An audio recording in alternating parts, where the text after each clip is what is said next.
Stop guessing about your RMDs. Most people are losing sleep over a tax bill that mathematically doesn't exist. In this video, I'm going to show you why your effective tax rate might actually drop when RMDs begin. I'm going to give you a specific tool to calculate your projected number right now, and I'm going to explain why tax diversification is the only real safety net against Congress changing the rules.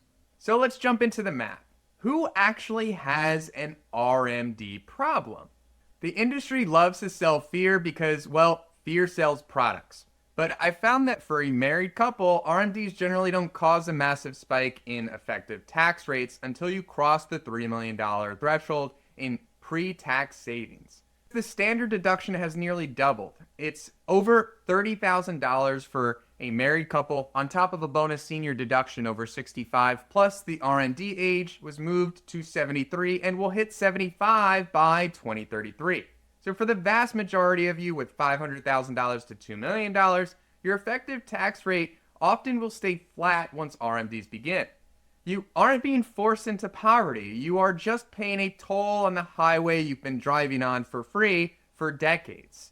However, and this is a big however, that $3 million safety number applies to married couples. If you are single or if you've become a widow or widower, the math changes. We call this the widow's penalty. It's about as exciting as it sounds. When a spouse passes away, the household income often stays similar. You keep the assets and the higher Social Security check, but your tax bracket size gets cut in half.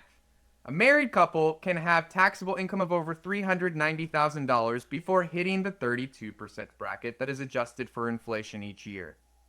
A single filer hits that same 32% at just over $190,000. So while RMDs might not be a problem for you today as a couple, they could become one for your surviving spouse tomorrow. This is why we don't just plan for this year's tax return.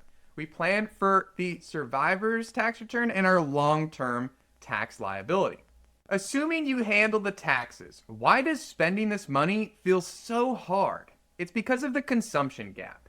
Studies show that wealthy retirees often spend less than their income. Their net worth actually goes up in their 70s and 80s. You have spent decades training your brain to squirrel away and save, and you just can't flip a switch to become a spender. This divides retirees into two camps. The autonomy seeker, you hate the RMD because it feels like the IRS is controlling you. And number two, the permission seeker. You actually need the RMD. It acts as a mandatory paycheck to you that gives you permission to spend the money on travel or gifting without feeling guilty. Now, if you are an autonomy seeker, your instinct is to convert everything to Roth to get the IRS out of your life. But be careful. There is a massive mathematical reason to keep money in a traditional IRA or account that almost nobody talks about.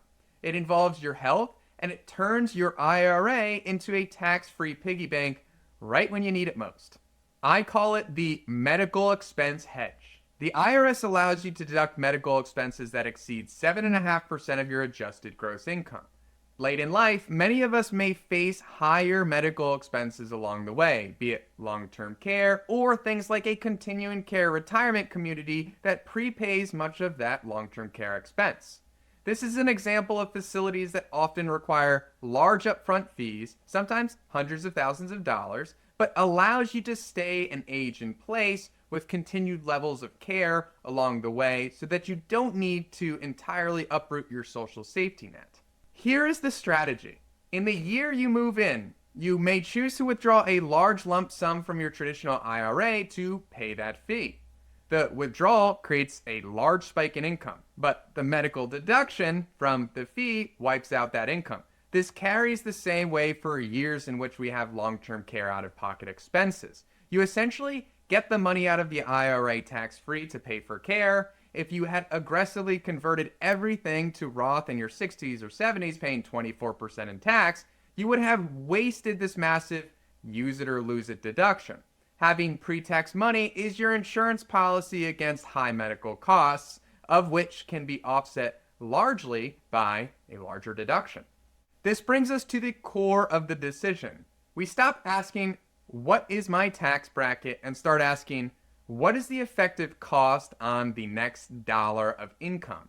You aren't just fighting federal income tax. You are fighting the hidden surcharges, which will start off with number one, the IRMA cliff. If you are single and your income goes over roughly $103,000, your Medicare premiums spike. This is a cliff, not a curve. That one extra dollar of RMD can cost you hundreds or thousands in premiums. Number two, the Social Security torpedo. For middle-income retirees, pulling an extra dollar from your IRA can cause more of your Social Security to become taxable. This can create a phantom tax rate of over 40% on that specific extra dollar of income.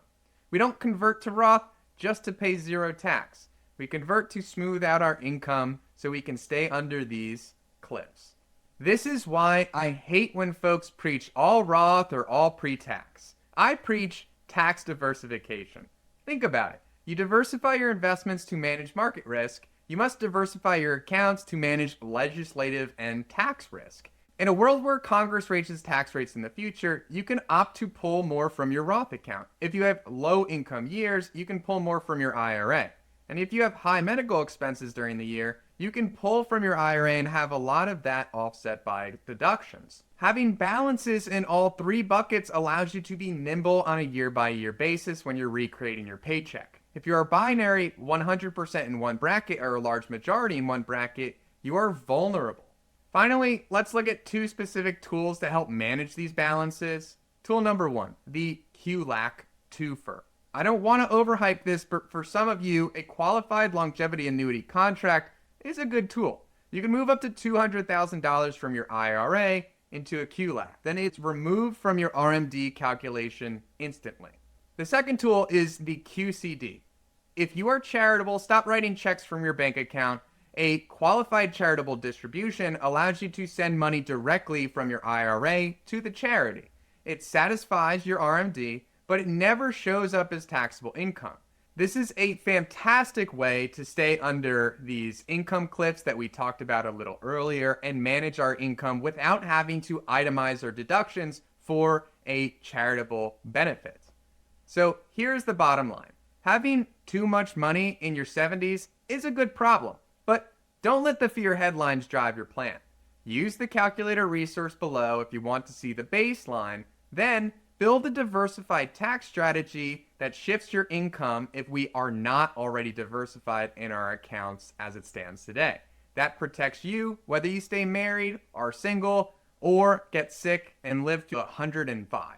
This is how you win the game, maintaining your flexibility and allowing you to pull different levers over time. I'm Bob Wolfe, and I'll see you in the next one.